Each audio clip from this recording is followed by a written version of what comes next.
This is Pixelated Audio, episode 26, and today we're going to listen to music from a Konami beat 'em up you may have played in the arcade. X-Men.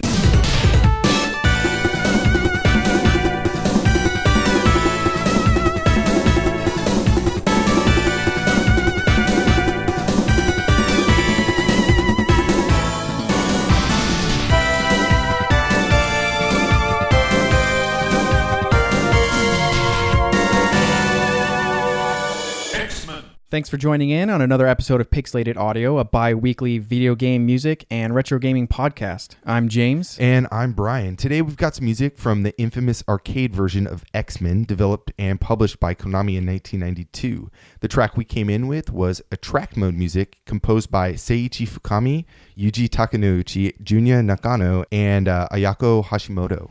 It's a short little track, but fun. I really liked it. It was, I love that... X-Men, but with Magneto, but the actual attract mode track was very fun and upbeat, and I could see this like walking down the halls of arcades, kind of catching your ear and being like, oh X-Men, like sweet. Yeah, no, I have a lot of really good memories of this because playing this game in the arcades as a kid was always a special thing because you could play it with multiple people, and the attract mode was because we didn't have a lot of like quarters and we had to really pick and choose what games we were gonna play. So sometimes just going up to the machine itself, the cabinet itself, and listening to that attract mode like several times before you actually pop in your quarter was always something really cool. And seeing the opening like demos and stuff that were going on with the gameplay always just got you excited to actually start playing. So. Oh yeah, that's one of my favorite things about attract mode is getting a preview of the game kind of, and you get to see a little bit of the gameplay and the graphics, and you get to hear some cool sounds and stuff like that. So, and then getting to look at the cabinets. So the attract mode, just getting you to turn your head in that direction.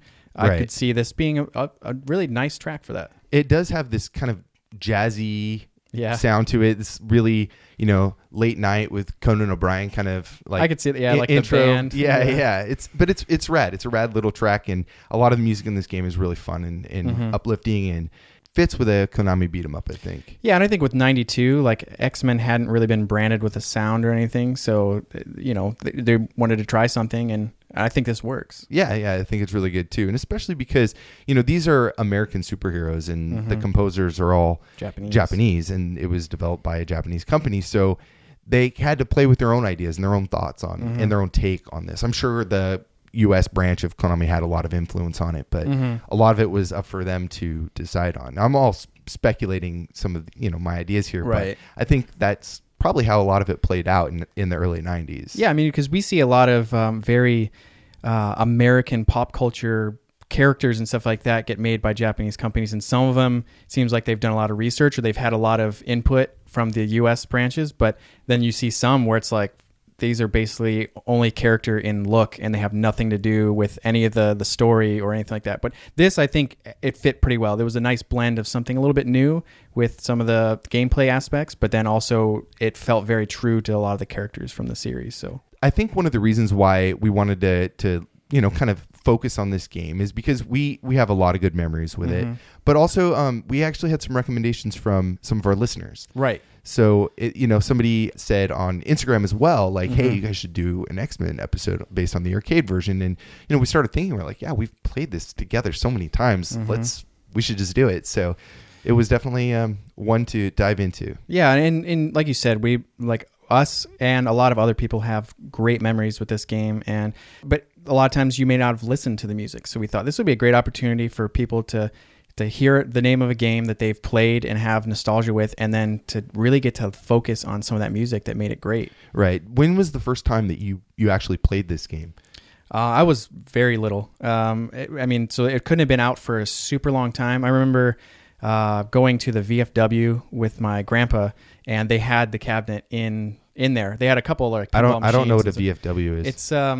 It's I'm from California, so it stands for Veterans of Foreign War. So it's like you have like a membership.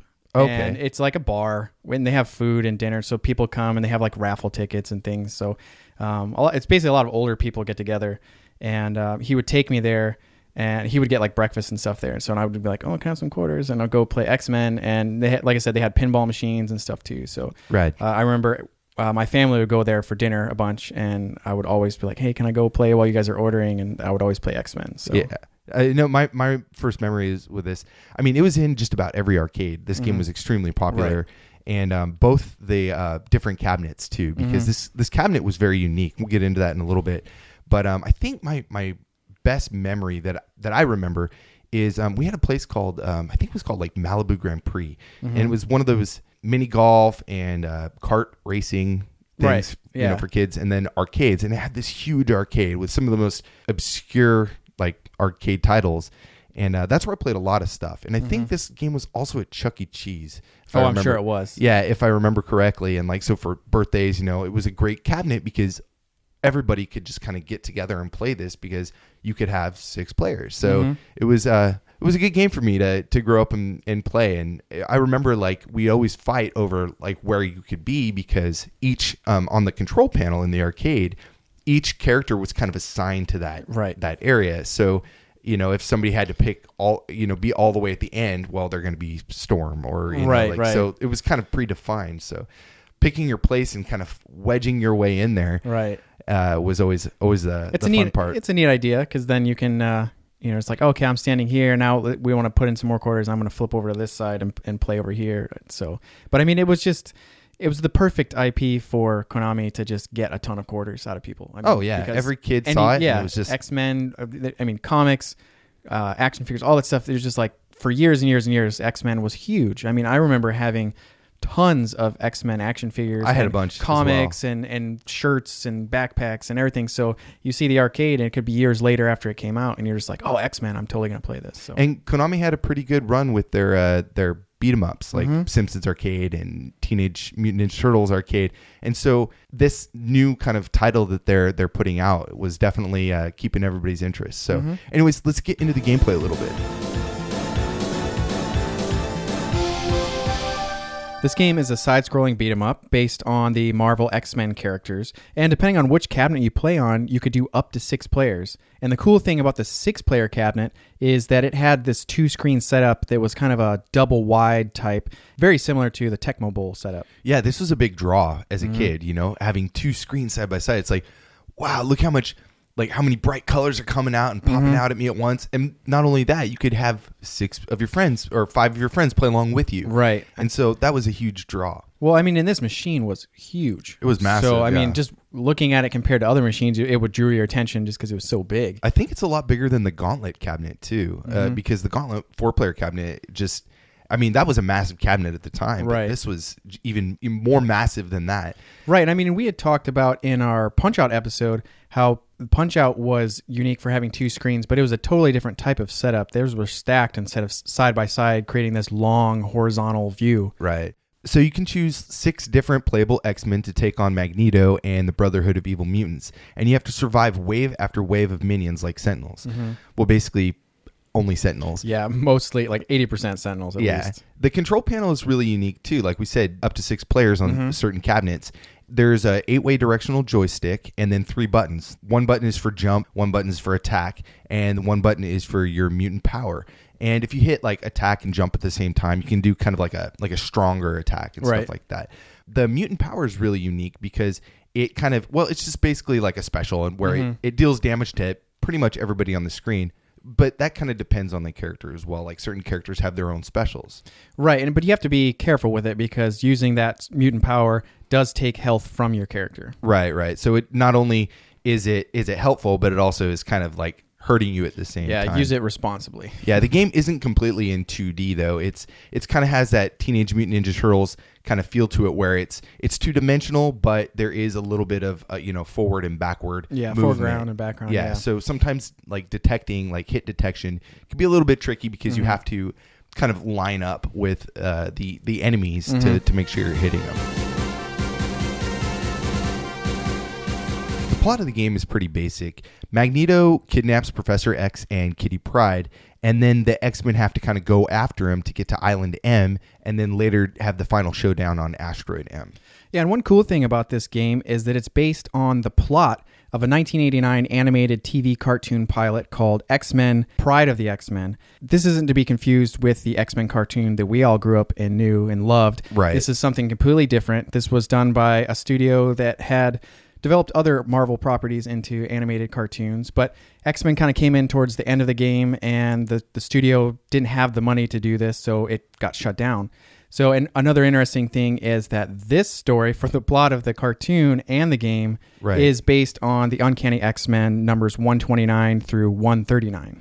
No, that's really interesting because this game came out 3 years after after the pilot was, already canceled, long gone. And it's interesting that Konami thought, or somebody on the supervision team or something thought that, hey, we should kind of resurrect this or use this.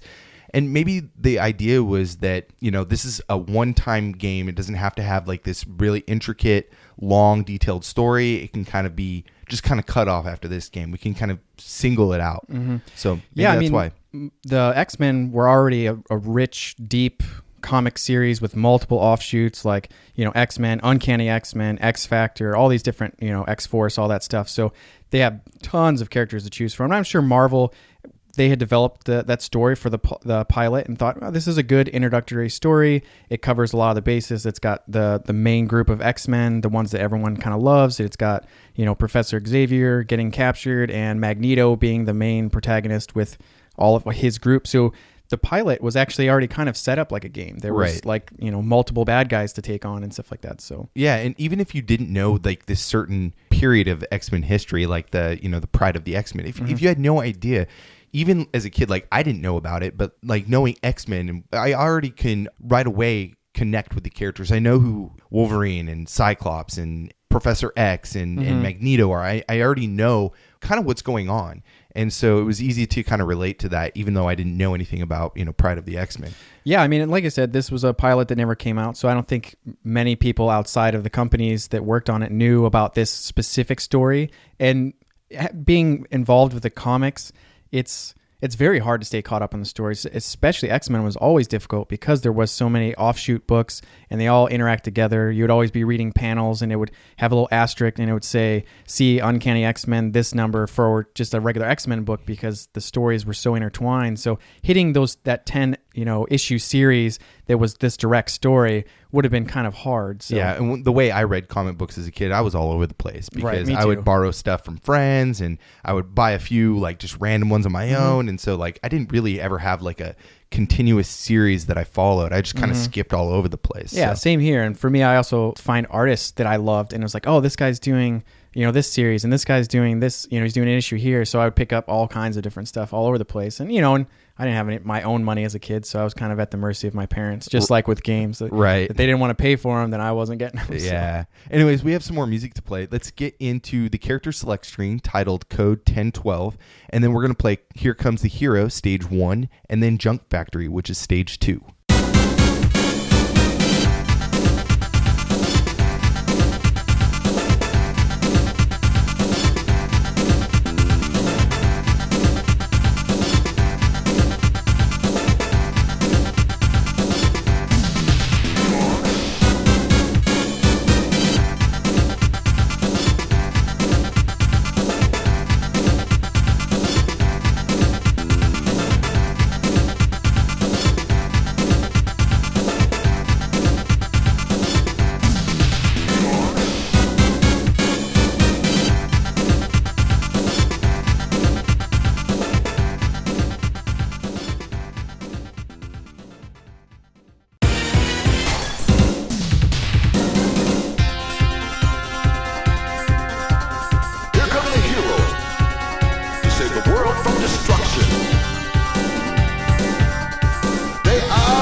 X-Men. Get it!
You just heard Character Select Screen, code 1012, Here Comes the Hero, and Junk Factory for Konami's X-Men on the arcade. Awesome tracks, very cool, and very nostalgic for me. If you only have $1, you might have lost it by now. Right. So it was really cool to hear these, and I think the music is very, very jazzy, very ambient, and in case you forgot what game it is, it constantly reminds you. Right. X-Men. X-Men. So, yeah, they really enjoyed that. Yeah. No, it was cool. It was a neat thing. You don't hear a lot of games do that a lot, where they kind of throw their own name in there, and use it in the way that they do. So, I mean, that first track, the Code 1012, was super short, very kind of fun, and it had this really awesome drum breakdown right before the loop, and then there was another little clip of someone saying something, and we were trying to listen to what was that? It was like, come on. Yeah, I think something. That's what we kind of settled on, what we think he's probably saying there, because it's kind of hard to tell. But I mean, even in that little tiny loop, they still threw in a voice. They had to throw in that extra sample just to get it in there. Yeah, this is all done on the YM2151, which we've talked about before. It's in a lot of arcades, a lot of Konami and Capcom arcades. And you can hear the really rich samples that they throw in there. And it's really cool. The next track, Here Comes the Hero, Stage 1. This is probably one of my favorite tracks, but the voices in it are kind of cheesy. It does make you laugh a little bit. I mean, we were listening to it, and we're just sitting here smiling at each other like, what the heck is going on? Yeah, but it is fun, and it does kind of pump you up and make you kind of like want to play it even more and get more into the fights, and especially when you're with a bunch of friends. It's just really, really exciting and engaging, I think. Right, and you're in that city area, so it's like the kind of the intro, and like you said, a lot of people may not have had enough money to get past. This game's not exactly easy, and so like you hear this track a lot, and it's fun, and to me, I thought it had that very like synth, like heroic sound to it. So even though some of the tracks are kind of silly and they kind of poke fun at each other a little bit, like this one had a very kind of like dramatic, adventurous feel to me, which I thought was cool. So it kind of added this level of like awesomeness, because at this point you're not really hearing any sounds with the X-Men. You're reading comics and stuff like that, or making your own beat 'em up sounds when you're playing with the action figures. But right. Like to see the X-Men moving and hear music with them, I thought this was awesome. It's like you're playing your own cartoon. Right. Yeah. It had a very cool style to it, and it had a sound that fit with that time period. I mean, it was very 90s. So yeah, and the thing about this is, so it has that really jazzy kind of ambience to it, and the trumpet that comes in, though, it comes in a little bit later on. It has this kind of melodic trumpet that plays. That does sound very Konami to me. It does sound very like, has that Konami feel to it, and I think that was really cool. And that melody kind of comes in and it fades out, but there's so many other instruments packed into this track that it's just really I guess it's just really busy and there's a lot going on. Yeah, there's a lot of the drum tracks going on in this game, or in this track, which was just really cool. Like there's so much complexity, but it had this really awesome melody kind of going over the top of it, which kind of I thought drew it all together. So it felt like it wasn't just crazy chaos. So yeah, Junk Factory. It was funny because I really liked that like scratching, and then that riff on the keyboard. I thought it was so rad. That da da da da da da da da. You know, that was cool. Yeah, that's like one of my favorite tracks, and it's cool. It's such a track that is just fun, and makes fun of itself, and like it uses so many voice samples. It's just so cool to use it as like an instrument. Yeah, X-Men. Yeah, and I love the come on, like it's like a question, like do you want to go? Like continue? Yeah. You've already spent $1.50 for all your friends in one playthrough, but keep going. Yeah, that was just a really fun track. That's it's one of my favorites from the game. It's so silly. And it's just super fun, but it's really a good track too. Yeah, this whole block was really fun. I liked it a lot. But let's talk about the composers a little bit, because there are a lot. There's 4 composers for this game, and they've kind of done some stuff, and they've kind of gone on to different things too. But let's kind of drill into them a little bit. Yeah, that sounds good. So starting from the top, we have Seiichi Fukami, Yuji Takanouchi, Junya Nakano, and Ayako Hashimoto. And Fukami was credited as the lead composer and part of the Konami Kukeha Club. And he worked in the sound department, oversaw a lot of audio work and, things like sound effects and possibly driver work as well. He was credited for Gaia Police in the arcade as well. It's a very cool vertical beat 'em up with, some really awesome music. Really awesome music, really cool animations, yeah. And he's also credited for Gradius 3, but he's also done stuff for Snatcher in conjunction with the rest of the Kukeha Club. Awesome. Yeah, it's very cool. So next up we have Takaneuchi, who is the co-composer. He's worked on things like Ajax for the Sharp X68000, Nemesis and Gradius on the Game Boy, which is pretty cool, Mad Maestro on the PS2, and he was actually the lead sound designer for Demon Souls, Dark Souls, and Dark Souls 2 on the PlayStation 3. It's crazy that he's still doing these really modern titles, right? But a lot of these composers have moved on to a lot of amazing stuff. The next one on the list is Junya Nakano, and he's credited as the guest composer. He was a composer for Square Enix, but he was employed at Konami from 1991 to about 1994, where he did a lot of arcade, coin ops, and he did like Asterix and also Mystic Warriors. But he moved over to Square Enix, and I think that's where he really established himself as a powerhouse composer. Right. He's also worked on Tobal #1, and he did a few games with Uematsu. Yeah, no, it's like games like Front Mission for the Super Nintendo and PlayStation, and even Final Fantasy X, which is an awesome game with an awesome soundtrack. Yeah, a lot of composers, and he just happens to show up in this game, so it's really cool. He also did Another Mind and Threads of Fate for the PlayStation, which were pretty notable for the soundtracks, and both got CD releases in Japan. So, yeah, that's awesome. And I was listening to Threads of Fate, and that really has this just very, very beautiful soundtrack. It's an RPG that I never played personally, but the music is really cool, and he pulls off this really rhythmic, jazzy ambience as well. And finally, we have Ayako Hashimoto, and she's credited as the support composer, which I'm not really sure what that is, but that's what she's credited as. Moral support. Yeah. And in this game, she's credited as A. Hashimoto, but her married name is Ayako Nishigaki, so she got married after this game came out, so she was credited by her maiden name. Right. And she did a game on the Famicom Disk System called Biomiracle Bokute Upa, which is this really odd game. You fly around as like a baby named Upa. Yeah, you were telling me about this. It's so weird. And use it like a rattle to like shake it at enemies and attack them. It's really weird, but you can't have a baby with a gun or a sword or anything, so you got to use what they got, so you got to rattle.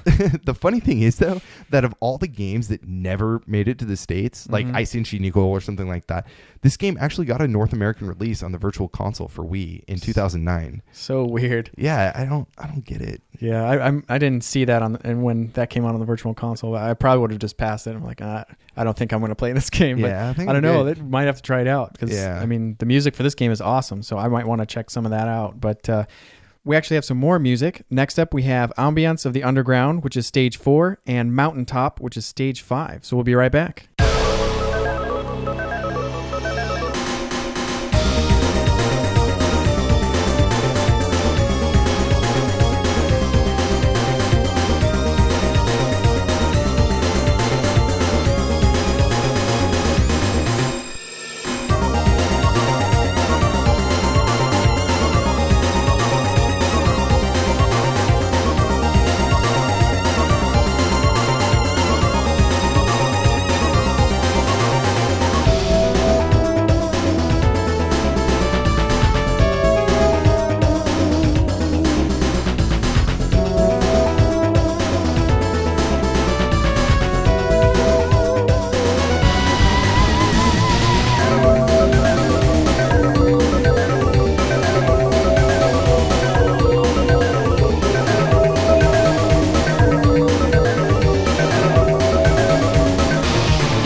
That was Ambience of the Underground, which is stage 4, and Mountaintop, which is stage 5 for X-Men in the arcade. Awesome. Like, I really like the this little block that we have here.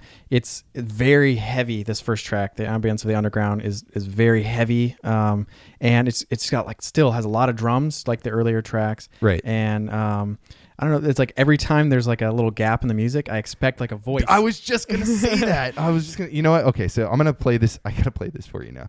So here's the first track that we played, and it kind of builds up, and I want to say like maybe what was it, like 10 seconds in? Yeah, I think it's coming up here in a second.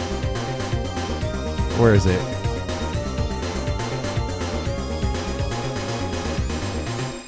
X-Men. Yeah, like I totally expected that, Yeah. you know, like some type of voice sample, and I was thinking like the whole time, I was like, is there not one in this track? And then, you know, you get all the way to the end, it's like, wow, like there's that one super short little track that has a voice sample, and this is a full-length song, and they don't say X-Men once. Well, they probably figured like, I think we played that out. Yeah. So, but we'll hear some more tracks later on. So we'll explore more later. Yeah. Be a good drinking game.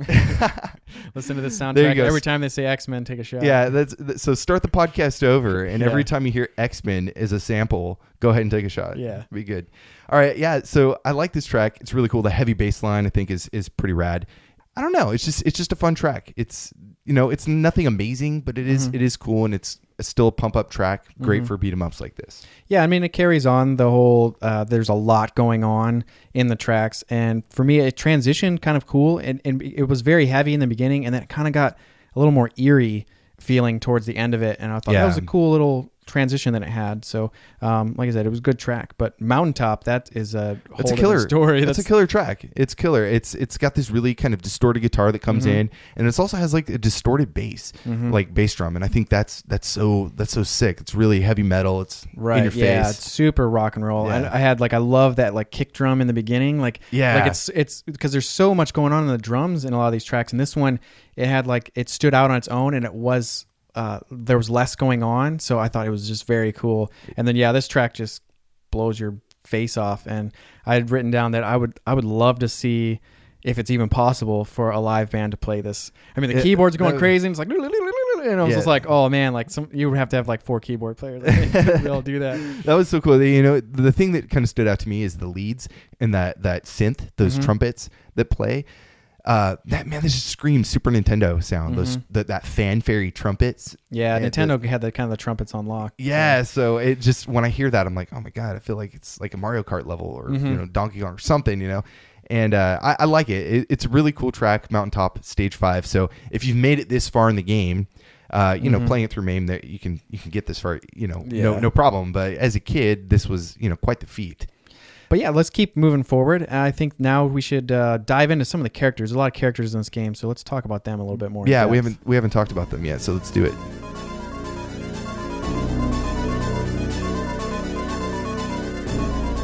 All right, so to run down the heroes list, we have Professor X and Kitty Pryde, which are both non-playable characters.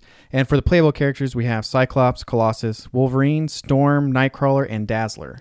Professor X is basically the founder of the Mutant Academy, right? Right. So he's kind of like the Splinter in this situation, where he gets kidnapped and you have to go take care of him. And Kitty Pryde also is the same way. She gets kidnapped along with Professor X, and your kind of mission is to go grab them. Right. The playable characters, though, there's 6 to choose from. So Cyclops, which is Scott Summers, he's the guy, if you don't know who Cyclops is, who shoots the energy beams out of his eyes.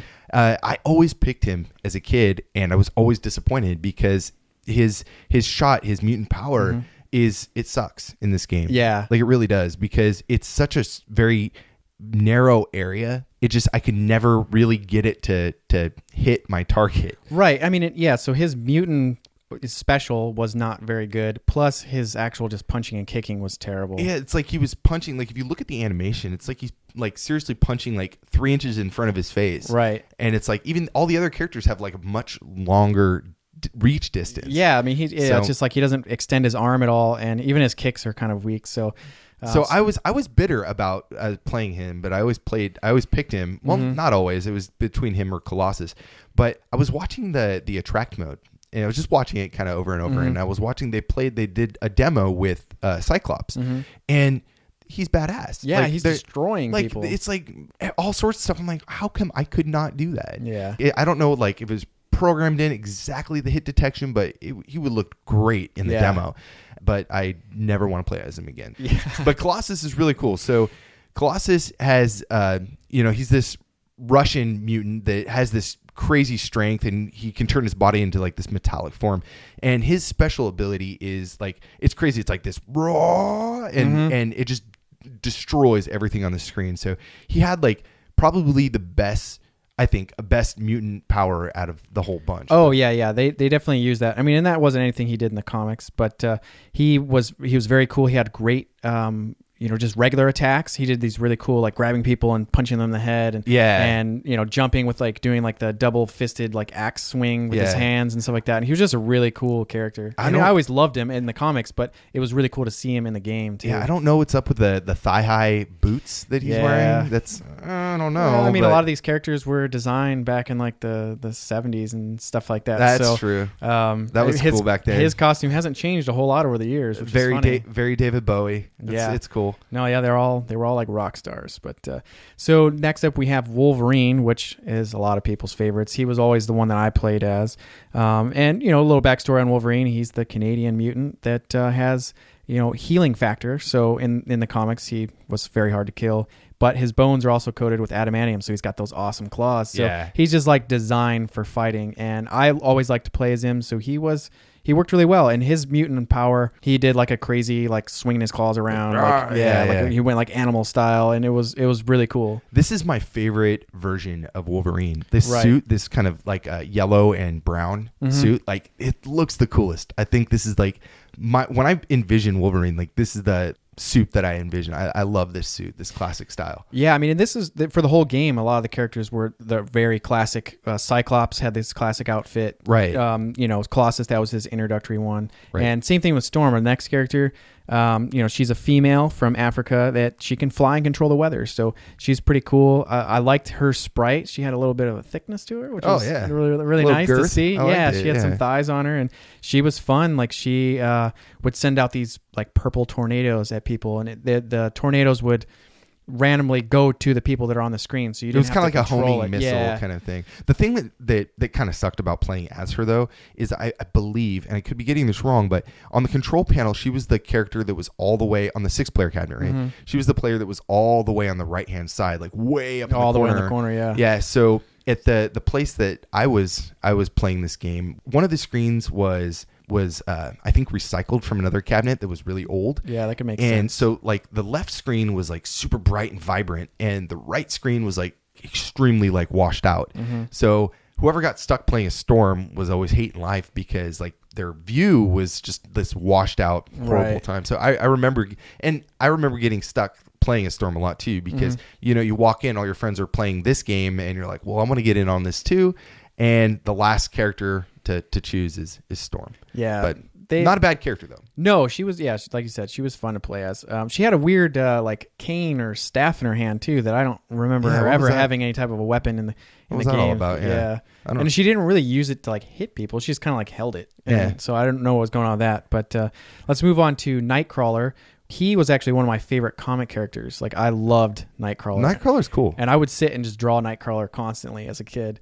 His kind of whole thing was he was like this blue devil looking thing. Right. And he could teleport, and which they used that as his mutant ability. And it was kind of like Storm's tornadoes. He would kind of home in through his teleport. It was like, it showed him and he would be like a pinkish or a purple. I think it was like a rainbow kind of thing. And like he would like zigzag around like he was teleporting really fast, which I thought that was really cool. And hitting the enemies. It was rad. Dazzler. Yeah, so Dazzler, I was surprised. As a kid, I didn't really know much about Dazzler. She seemed much more like a side character, even in the comics. So I was kind of surprised that she was a character, like playable character when they had such a huge roster of people to choose from. Yeah. Right. I mean, I could see they wanted to have another female in the game, but I was surprised that it wasn't like Rogue or even Jean or Jubilee. Jubilee. Yeah, which Dazzler seemed very much like Jubilee. So she could convert sound vibrations into light, which sounds pretty awesome. Yeah, And it does sound it pretty just cool. her character design was really she was wearing like a jumpsuit with like a leather jacket and a headband, so she was very That's much like a very glam rock 80s. looking character. Yeah, on the arcade flyer art, like she's like just standing there and looking all cute and everything. But yeah, it's just her character sprite in the game is just really kind of old school 80s, like, but kind of like not the good 80s, like the weird 80s. Right, yeah. Like the 80s that we all want to forget a little bit. Like I think you had said she was very kind of Bowie looking. Yeah. But she was actually a fun character to play as. We made sure to play as all these characters, and I actually liked playing as Dazzler. She had a really cool jump kick. There was like kind of like Ryu's hurricane kick, and it kind of sent her all the way across the screen. And her mutant ability was that she would throw like this energy beam that was kind of like a bomb. It was like kind of throwing a like grenade kind of and like it a get few bigger feet out in front of her. Yeah, it would just destroy everything. It was really cool. It was like a mini version of Colossus, like massive like power mutant ability. But it was like confined to like a given space. So maybe it did a lot more damage because it was so confined. Yeah. So, I mean, if you had a big group of people, like you'd get overwhelmed in this game. That would be a great one just to throw. Whereas like Cyclops and, some of the other ones, they didn't work so well with big groups. Right. Whereas like, Colossus would have and stuff. Colossus, like that. his was the best for like the bosses too, because you could stand next to him and you could be anywhere on the screen and get a hit, so it was good. But let's move over to the villains of this game because they're really unique as well. We have one track to play, which is the boss music. So let's get into that. It's called Do the Right Thing.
That was Do the Right Thing, the boss music from X-Men the Arcade. It's a pretty cool little boss track. I think it really sets the stage for a battle that you're going to be having. You're concentrating on the fight. You're not. This music is kind of just background noise, but it does have that kind of dark feel to it. Yeah, so. it's a perfect track for a boss fight. Yeah, so let's get into the villains a little bit, right? Since we talked about the heroes. So there's a bunch of villains that you're going to face during your gameplay if you make it all the way through. There's Magneto, Pyro, the Blob, Wendigo, Nimrod, the White Queen, Juggernaut, Living Monolith, and Mystique. Yeah, and everyone, to start with Magneto, everyone kind of knows Magneto. I mean, he's been everywhere. He's one of the biggest villains ever in all of comic history even. And so he can generate magnetic fields around himself, use them to lift things that are metal, create projectiles. He can use it to shield himself. So he's extremely powerful. I mean, it's very difficult to wage war on someone without anything that's made of metal. Yeah, he's one tough guy in this game too. It's a good fight. Pyro. Pyro is always been one of my favorite villains. I don't know what it is about him that I've always liked. And this is the first boss in stage 1, right? This is the end of stage 1, yeah. And we actually found out that you can interrupt their little like intro speech. So each of these bosses has like a little like intro that they say, you know, like it's funny because if you actually start attacking them in their mid sentence, you can get the first hit in. Yeah, so you can start damaging them. It's really useful there. So Pyro is actually pretty interesting. He can manipulate flames, but he doesn't have the ability to actually create them. So he wears like a backpack that is filled with flammable fluids and stuff like that, and he basically has flamethrowers attached to his arms and allows him to do crazy stuff with fire. But if you were able to take those away from him, he's kind of useless. Yeah, he has like no powers really. He should just keep like a lighter in his back pocket just for in case of emergencies. You know, just all right, here we go. At least I have one little shred of hope. Right, and when I was researching him, I found like he had this crazy backstory where because of his mutant abilities, not being able to create fire and stuff like that, he started out as just like a mild-mannered guy. And I remember reading that he was like a novelist. Like he wrote books and stuff like that. And then Mystique actually contacts him and is like, hey, your ability is pretty cool. Like, why don't you help us steal stuff? And so I was like, wow, it's so weird that he just started out as like, I write books. So, I write books. I'm good. But the Blob, the next character, like for stage 2, is super, super fun. I love this character. I love this character. His line that he comes in with is nothing moves the blob. And then you start laughing right away because he's just so fat. Yeah. And he's got like these double chin knees. Yeah. It looks like he's wearing armor, but it's really just fat layers. Yeah, but it is his armor. I mean, he's always been a very interesting character. In the superhero world, everyone's super fit with like, you can see their abs bursting through their shirts, and he's the exact opposite. But it's like it makes him like incredible. He is very pliable, so you punch him and he's like, this doesn't hurt me, like what are you doing? And then he's incredibly strong, so it's just crazy that that he's just so awesome. Yeah, I mean, it's like punching a whale. Like what is it going to do? Probably nothing. But next on the list is Wendigo. So you actually found out a bunch about Wendigo because I didn't really know much. Right. I knew of Wendigo. I didn't know much about him because, I mean, he was one of the first characters that Wolverine fought in the comics. And he's like a giant Yeti, like snow Yeti type thing. So he's all white. And I found out that the curse of Wendigo is an actual folklore in Canada that was created. He was like a mythical creature. And he was created so that people that get lost in the woods apparently would eat other people, so to keep yourself from starving or something. I guess the story I guess goes that if on a certain night, if you're in the Canadian woods and you eat the flesh of another human, you get cursed with the Wendigo. So like you become this beast. And one thing that's really interesting about his character is that Wendigo is not a specific person. Like it could be anything. Like throughout the years, there's been different people that have been Wendigo. Okay. So like like the Blob, he's always been the Blob. That's him. Right. Whereas like Wendigo, there's been multiple people that have been the Wendigo throughout the series. So I don't know which one he is in this game, but I always thought that was really interesting that he's like, it's like a curse. So he's like kind of like a werewolf type curse. Right. But it's like, it doesn't matter who it is. So it's like, I'm out in the woods, I'm really hungry and starving. If I eat this guy, like I might get this curse. So you don't know. What a horrible night to be a Wendigo. Yeah. Anyway, so the next on the list, Nimrod. I think this is stage 4. Stage 4, Nimrod. Yeah, I think he was somewhere in the middle. Right.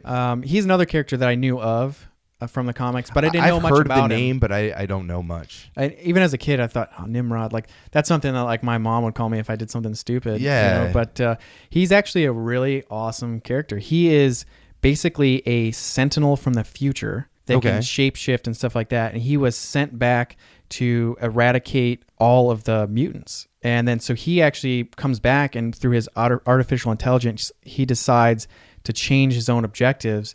And he decides to just eradicate the mutants that are considered outlaws, like the X-Men. So he was sent back to kill everyone, like all the mutants, good guys or bad guys. And he decides, I'm just going to kill good guys. That's a pretty sweet job. And later on, he actually becomes a hero. So, which is kind of neat. You see some of these characters have had such a long history that they start out as bad guys and work their way into being good guys. So it's pretty cool. I like it. X-Men have a very deep and rich history, so it just adds so much. There's so much they can play with for this game, and I think it's really cool, and especially like their backstories and stuff. Right. The next on the list is the White Queen, and she's another one that started out as a bad guy that worked her way into being a good guy. Now she's a major character in the X-Men world. So her name is Emma Frost, which is another name that she's known by. She started out as one of the most dangerous villains, and she is now, like I said, she's like a leader. I think she's actually married to Cyclops now. So weird. Yeah, that's cool. And the battle against her is pretty crazy, because I think is it the woods or it's a cave or something you're in? I can't remember this exact fight. I know we just went through this too. Yeah. I remember her not being that bad. Yeah, it wasn't a hard fight at all. Some of the bosses were pretty bad, but I remember her too, that she like wore lingerie, and like that was like her thing. And as a kid, I was like, whoa. Like this is not like a superpower suit. It's like, I've seen this type of stuff in Victoria's Secret. It's powerful in its own way, my friend. Anyways, so the next is Juggernaut. Juggernaut he's a big fan favorite. Juggernaut's awesome. He's massive. Everyone shows up in the title screen. Just you can't not see that image. He's just so profound. Mm-hmm. Yeah, he's got a cool power, and he's also has some stuff that a lot of people don't really quite know about. I think he is actually Professor Xavier's stepbrother, I think. So his dad marries Professor Xavier's mom, and so they become brothers through marriage. And they go off to the Vietnam, they go off to Korea in the war together. Right. You were saying that. And it's cool. So the Juggernaut, his actual name is Kane Marco. He finds this temple that's dedicated to this entity. When he goes in there, he tries stealing this giant ruby. And the giant ruby gives him the power of that entity, which makes him the Juggernaut. So he's like unstoppable, and he gets like massive, and he's crazy. And like it's cool. Like, so that helmet that he wears not only protects him from smashing through stuff, but it keeps Xavier from being able to get to him through his mind. So he's just a really cool character that he's just a massive guy that he's actually related somewhat to. Keeps that massive neck safe. Yeah. No, he's a beast. And throughout the years, you've seen various iterations of him, but like in this game, the biggest version of him, like it's beyond human, is like the coolest. So. Oh yeah. So the next on the list is the Living Monolith. He's someone I had no idea about. I have no idea what the Living Monolith is. And we actually almost missed him as a boss, because there's like multiple Living Monolith like statues. Right. And we were just like, is this the boss? He seemed like a mini boss. Right. But basically, he was a professor of Egyptology and archaeology, and he finds that he can absorb and manipulate energy from the cosmos. So he decides that he is going to try to take over the world. So he can he can suck energy in, and it's explained to be very similar to the way that Cyclops' brother Havoc can absorb energy and project it back out. So, okay. And I don't really know much about the guy, but. And he wasn't someone that was created for the game or anything like that. He's been around for a very long time. It's just he never really got very popular. Mm-hmm. And then Mystique. We all know Mystique. And Mystique is a big character in this game. One of the last people you fight. Yeah, so. She kind of tricks you a few times, which is Mystique's thing. And she actually has a very cool story. She's actually the birth mom of Nightcrawler. See, I didn't know that until you told me. Yeah. And so I was just, what? I remember hearing about it as a kid and being like, wait a minute, is this right? Like she gave birth to him? And I guess the story is that she was married to this baron, this baron in, I think, Russia, and she starts cheating on him, and she meets this other guy named Azrael, which he actually showed up in the one of the more recent X-Men movies. He looks like Nightcrawler, but he's red. Yeah. And so he seduces her, and she gets pregnant, and so that's why Nightcrawler looks like Azrael, and he's got the demon tail and the blue, or like the skin and the ears and stuff like that. But he's got the blue skin, blue. And Mystique, right? And so, but he got more like Azrael's powers of teleporting and stuff like that. I see. I thought that was very cool that there was like this hidden like sex undertone to some of these characters. It made them feel more real, because it wasn't like let's show sex scenes and stuff back then, but it made it feel real that they're related. And the original Game of Thrones. Yeah. And another cool thing is that she is actually the adoptive mom of Rogue. So she took Rogan plot as a thickens. child, and she tricked Rogan to doing stuff with her powers, and so it's a very, like I said, very rich history, very cool characters, and these characters really give, they give a lot to this game for like the boss battles. They really. Right. There's nothing really overly special about any actual boss fight, but the characters themselves and some of their history, if you know it, really kind of make the game a little bit more special, and the boss fights a little more memorable. Right, and it also lends to, why the X-Men movies haven't been able to be very good, because there's such a deep history that they can't convey in a very short time. Like Right. Juggernaut could have his own movie. He's got such a history, but you saw in the movies he was very small character. Because, Right. Very small role. Yeah. Right. We do have a few more tracks to play. We're going to play I'll Keep Fighting As Long As I Live, which is the music from stage 7. And then we have Nightmarish Fight, which is stage 8.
just heard I'll Keep Fighting As Long As I Live, which is stage 7, and Nightmarish Fight, stage 8. And it was composed by Seiichi Fukami, Yuji Takanouchi, Junya Nakano, and Ayako Nishigaki. That first track, there's the voice sample that we've been waiting for. We've been waiting for it. The whole episode, we're just waiting to hear that again.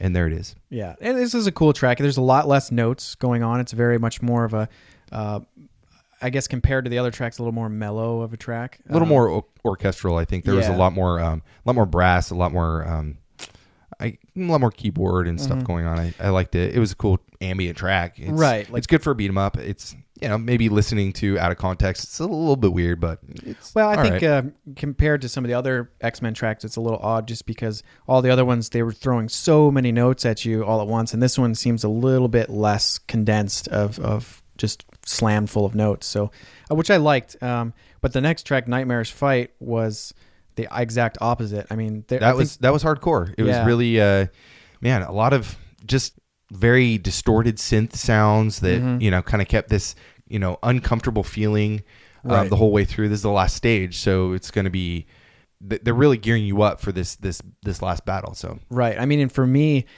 when we just listened to the tracks, like there was so many notes going on. I couldn't even tell. Like there was so much. Like I think for this one there was a little bit, a little bit too much, but that kind of creates that chaos of I don't know what's going on, and by the time you figure something out, something else is hitting you. So a lot of orchestra hits I noticed in this track. A lot of heavy bass, still distorted guitar, very electric. The drum guitar tracks were very heavy in this game. Yeah, it's a cool track. I mean, this is our last kind of block of music, and I think that it was cool because these are the last few stages, so it was important to kind of listen to those and kind of reflect on the game, and this is how far you've made it, right? So right, yeah. I mean, it's kind of the progression of the music from stage 1 all the way through. So, which is always neat to kind of hear, especially if there's not a lot of tracks. You can kind of see how they progressed the feeling of the game into the later stages. It's kind of like we're playing through with you guys listening. We're playing the game through with you, but kind of more an auditory experience. Yeah.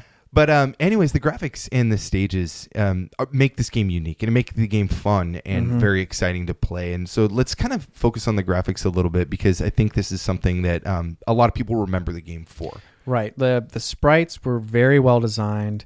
They look really good. Like the proportions of the people, like Colossus is really big. Nightcrawler's stance, he's very kind of hunched over, which led to the feeling of that character.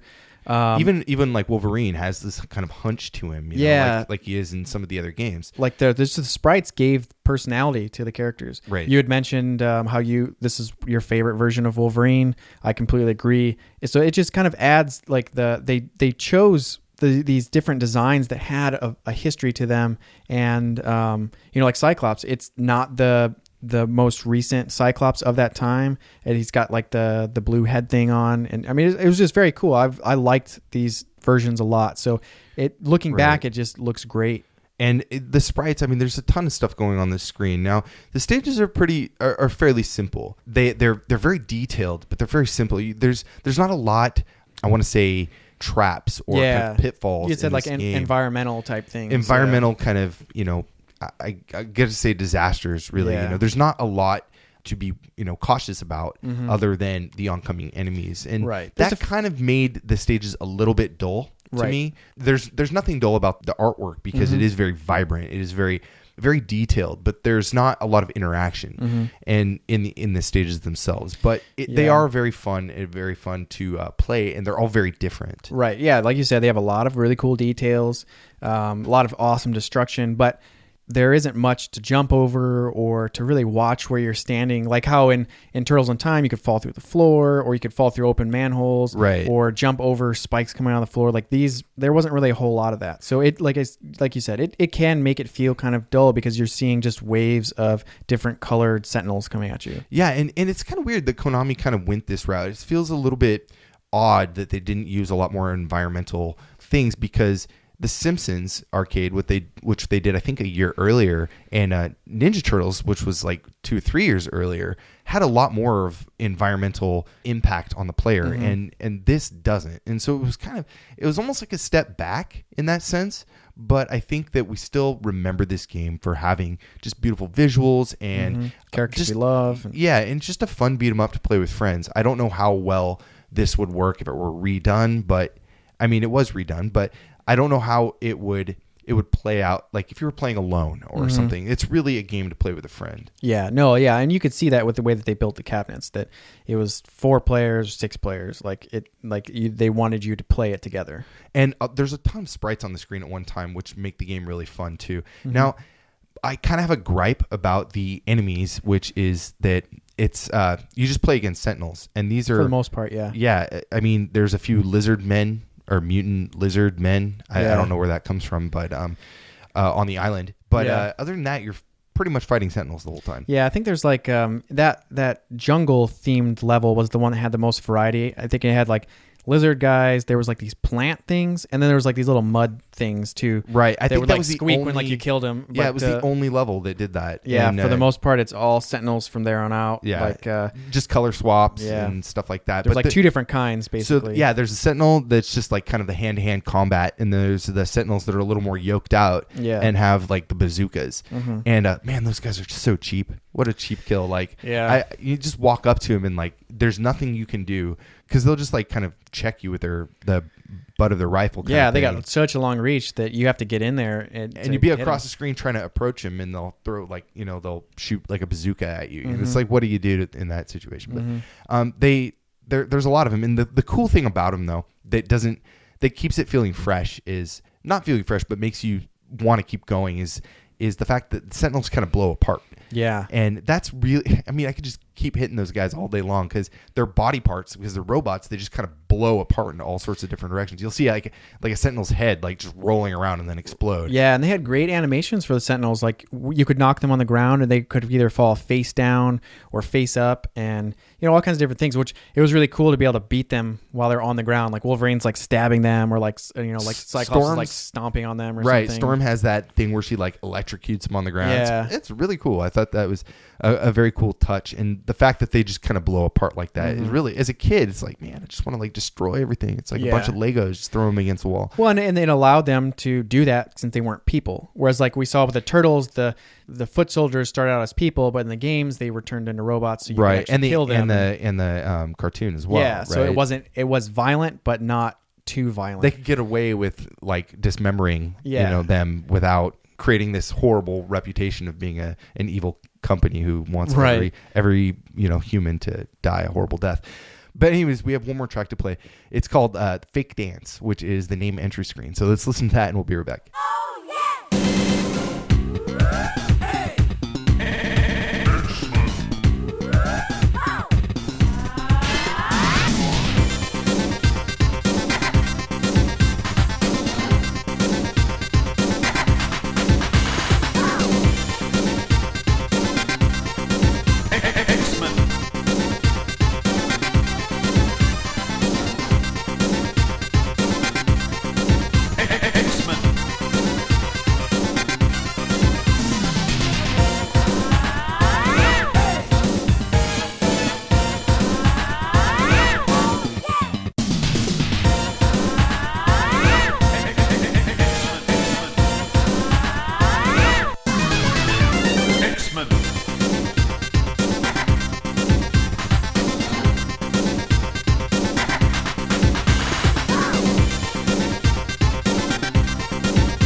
That was Fake Dance, name entry for X-Men on the arcade. Man, just when you think there's not enough X-Men samples in there, you get more.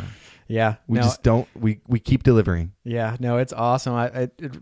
So much like Junk Factory, but it's different. Like they did a really good job. It's very disco-y, very jazzy, and just, I don't know. That slot bass is really cool. Yeah, and it's got the girl, like the female voice sample, then it's still got the like my favorite one. It's like, it's so awesome. It's a fun track. It's just such a funny, goofy track. I like it a lot. This game, we talked about it a lot today, and it's just a lot of us have very fond memories of it.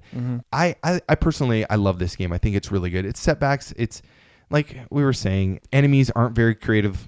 There's not a lot of, variety. The stages and the environments are kind of lacking in the engagement area. But altogether, the simplicity of the game and the maybe the minor problems aside, it's a very fun, enjoyable game, and we have a lot of memories with it. Right. I mean, I'm going to love this game forever, but I think you did bring up some good points that, if this game came out today, with as harsh as some of these games get criticized when they come out, I think those would have been some of the things people would have said, that there's not enough variety in characters that you fight, and the levels could have been a little more engaging. Now, it had a huge cast of bosses, which was great. Right. And it had great look, great design, great sound. And so it had a lot of really good things going for it, and I can totally see why there is such a huge following of this game and that so many people love it. And I think the other thing is, too, a lot of us that played this back in the day played it with other people and a lot of other people. And so I think that really adds to the nostalgia factor, because a lot of games that we remember, at least that I had a good memory of, are games that I played multiplayer, games that I played with friends when you sat side by side and played with each other, and this game does a very good job of bringing those feelings back. Me and you played it together because, we could have played it on our own, but it just wouldn't have been the same. And playing it with you, we were getting all excited about certain areas, and that kind of made me relive some of those memories, and really made this game feel good. It kind of sucked you back to being a kid without, but it wasn't just like a sound or like a look. It was the whole package that brought you back to what it was like to stand in front of an arcade pumping quarters into this beast. So yeah, this game was actually re-released, right? Yeah, actually in 2010, it came out on the PlayStation Network and Xbox Live Arcade, and this time it was made by Backbone Entertainment. And one of the cool things about this game was that due to licensing, it had to be re-recorded. So all the voice acting had to be re-recorded, but they kept all those classic like mistranslations or just odd translations to where, like, things like Magneto saying, "I am Magneto, master of magnet," or, the very classic one, which is "Welcome to Die." Like they kept all that in there, which I thought was very cool. I would assume a lot of people at Backbone Entertainment grew up loving this game. So I actually looked it up, and there was an iOS and an Android released by Konami in 2011, but it was yanked from the store in 2014, and it's probably most likely because of licensing. Yeah. Right. So I'm sure their license was up, and it was just like, well, we can't sell it anymore. Yeah. So and Marvel is a big, a big company, and they deal with a lot of licensing now with all the movies and probably stuff. a pain to work with. So yeah, unfortunately there's not really a viable way to play it, but throw it on MAME and enjoy it with a bunch of friends. I'm sure you can find some of the arcades still active if you can find an arcade. Right. If you can find an arcade, even if it's like a 2-hour City or something like that. Nickel City. Go check it out. I think it was there actually. I think so too. They had a couple of the other X-Men arcade games too there, like the fighting ones and things. So definitely look out some arcades and try to keep them going. I mean, arcades are going away. So yeah, and the people that are running them still are just probably diehard fanatics and just love the stuff and want to keep them going. So support your local arcades if there's any actually around you still. So to close out the show, today we talked about X-Men by Konami for the arcade, and the composers Seiichi Fukami, Yuji Takanouchi, Junya Nakano, and Ayako Nishigaki. So thanks for listening, and you can find us online at pixelatedaudio.com, where we keep all of our show notes and the track lists from our episodes. Yeah, you can find us on Twitter at Pixelated Audio, and I'm Doki Doki Panic. And I'm at Man Over Mars, and you can also find us on Instagram and Facebook. Yeah, and you can subscribe to us on iTunes or Stitcher, and those links are on our site as well. But if you like the show, please take 30 seconds and leave us a review. And we actually have a few more reviews that we want to give some shout-outs to. There was... let's see, Shane Dotts and Don Corleone. And these are actually in an international store, in the Australian store. Nice. So we want to say thank you guys, and we really appreciate your feedback and your reviews. So keep them coming, and we appreciate it. Yeah, I mean, and like I said, we listen to all the comments you guys give us. And to reiterate, this episode was something suggested by a couple of our listeners. So if you guys want some games that you want to hear, or games that you think that we would like to play, just let us know, and they may end up being episodes. Yeah, no, we love hearing you guys' feedback and your comments, and and getting more people involved is always a blast. That's the whole point of the show. Anyways, today we do not have an OC remix because all the remixes that we found for this game were kind of we weren't happy with a lot of them. So what we're gonna do is we're gonna go ahead and play the end credits of the game. It's titled "They Are Peaceful, Loving People," and I'm thinking this kind of is for the people who developed the game. I think that's the reference there. Anyways, thank you guys so much for listening. Have a great few weeks, and we'll see you back.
Magneto, master of Magnet. Welcome to Die.